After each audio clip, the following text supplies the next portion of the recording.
ఇక మహబూబ్ నగర్ జిల్లాలో భారీ వర్షం కురిసింది. దీంతో వాగులు వంకలు పొంగి పొర్లుతున్నాయి. భూత్పూర్ నాగర్ కర్నూల్ రోడ్డుపై నుండి వరద నీరు ప్రవహిస్తుంది.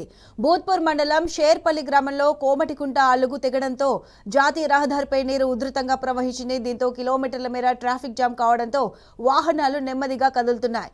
మహబూబ్ నగర్ జిల్లా కేంద్రంలో రైల్వే అండర్ పాస్ బ్రిడ్జిలలో వరద నీరు నిలిచింది. Polytechnic college, new Moti Nagar, Appannapalli నుండి ఎదిరే వెళ్లే రూట్లో అండర్ పాస్ లో నీరు నిలవడంతో రాకపోకలు బంద్ అయ్యాయి. హైదరాబాద్ బెంగళూరు జాతీయ రహదారి నుండి దివిటిపల్లి ఐటీ పార్కు రాకపోకలు బంద్ అయ్యాయి. వాగు ఉధృతికి రోడ్డు కొట్టుకుపోవడంతో అమరరాజా కంపెనీ బస్ పక్కకు ఒరిగింది. స్టాఫ్ క్షేమంగా బయటపడ్డారు. అటు జడ్చర్ల పట్టణంలో వర్ష బీభత్సం సృష్టించింది. పలు కాలనీలో ఇళ్లలోకి నీరు చేరింది.